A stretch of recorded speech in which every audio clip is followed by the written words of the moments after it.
মৰ্মিতা মিত্ৰৰ দৰে শিল্পীক আমি ইয়াতে প্ৰতিষ্ঠা কৰাৰ দায়িত্ব অসমীয়া জাতীয় জীৱনত ল'ব নালাগে। সেই আহ্বান আমাৰ প্ৰত্যেকখন বিহু সমিতিলৈ থাকিব। এটা দুটা গান ভালকৈ গালেই তেওঁলোকক আমি ছ'চিয়েল মিডিয়াত ভাইৰেল কৰি দিছোঁ।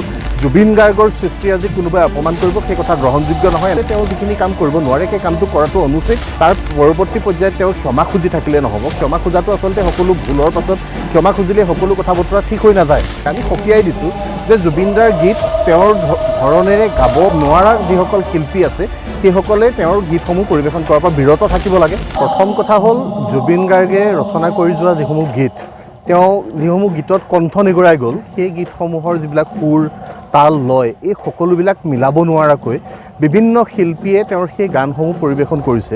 গীতসমূহ পৰিৱেশন কৰাত শুনোতে এনেকুৱাই এটা পৰিৱেশৰ মাজেৰে গানবিলাক পৰিৱেশন কৰা হৈছে য'ত সেই গানটোৰ যিটো মূল ধাৰা, সেই ধাৰাটোৰ লগত গানটোৰ কোনো মিল নথকা পৰিলক্ষিত হৈছে। এগৰাকী আমদানিকৃত শিল্পী মৰ্মিতা মিত্ৰ, সেইগৰাকী শিল্পীক অসমৰ জনসাধাৰণে আমাৰ বিহু সমিতিসমূহে নিমন্ত্ৰণ দিছে। বিভিন্ন স্থানত তেখেতে অনুষ্ঠান পৰিৱেশন কৰিবৰ কাৰণে নিমন্ত্ৰণ লাভ কৰা ইতিমধ্যে তথ্য ৰাজহুৱা হৈছে। সেইগৰাকী শিল্পীয়ে গান গোৱাৰ নামত যিটো পৰিৱেশ সৃষ্টি কৰিছে এই পৰিৱেশ গ্ৰহণযোগ্য নহয়। জুবিন গাৰ্গৰ সৃষ্টি আজি অসমীয়া জাতিটোৰ বাবে সমল, আৰু সেই সমলসমূহক কোনোবাই অপমান কৰিব সেই কথাটো কোনো কাৰণত গ্ৰহণযোগ্য হ'বই নোৱাৰে। আমি সকীয়াই দিছোঁ যে জুবিনদাৰ গীত তেওঁৰ ধৰণেৰে গাব নোৱাৰা যিসকল শিল্পী আছে সেইসকলে তেওঁৰ গীতসমূহ পৰিৱেশন কৰাৰ পৰা বিৰত থাকিব লাগে। আৰু তাৰ লগে লগে এইসমূহ শিল্পীক কোনে ইয়াত আমি প্ৰতিষ্ঠা কৰিছোঁ, আমিয়ে বিভিন্ন মাধ্যমৰ যোগেদি আমাৰ মানুহবিলাকে তেওঁলোকক প্ৰতিষ্ঠা কৰিছে, মানুহৰ সন্মুখত চিনাকি কৰাই দিছে।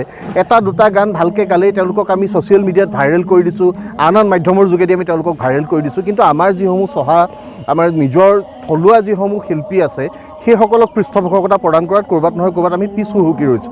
আমাৰ স্থানীয় শিল্পীসকলে গীত পৰিৱেশন কৰিলে আমাৰ অডিয়েঞ্চ নোযোৱা, আমাৰ দৰ্শক তাত উপস্থিত নোহোৱা পৰিৱেশো ক'ৰবাত ছ'চিয়েল মিডিয়াত আমি ইতিমধ্যে ভাইৰেল হোৱা ভিডিঅ' দেখা পাবলৈ পাইছোঁ। কিন্তু আমাৰ কথাটো হ'ল যে আমাৰ জুবিন গাৰ্গৰ সৃষ্টি আজি কোনোবাই অপমান কৰিব, সেই কথা গ্ৰহণযোগ্য নহয়। এনেকুৱা দুঃসাহস কোনেও নকৰিব। মৰ্মিতা মিত্ৰৰ দৰে শিল্পীক আমি ইয়াতে প্ৰতিষ্ঠা কৰাৰ দায়িত্ব অসমীয়া জাতীয় জীৱনত ল'ব নালাগে। সেই আহ্বান আমাৰ প্ৰত্যেকখন বিহু সমিতিলৈ থাকিব, প্ৰত্যেকগৰাকী উদ্যোক্তালৈ থাকিব। আৰু তেওঁকো আমি আহ্বান জনাব বিচাৰোঁ যে তেওঁ যিখিনি কাম কৰিব নোৱাৰে সেই কামটো কৰাটো অনুচিত।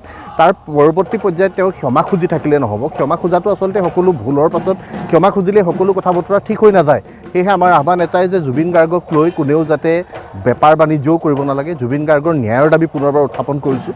আৰু জুবিনদাৰ নাম লৈ কোনেও যাতে এনেকুৱা ধৰণৰ অপসংস্কৃতিবিলাক মানুহৰ মাজত বিলাই ফুৰাৰ দুঃসাহস নকৰে, তাৰ বাবে আমি সকলোকে সকীয়াই দিছোঁ।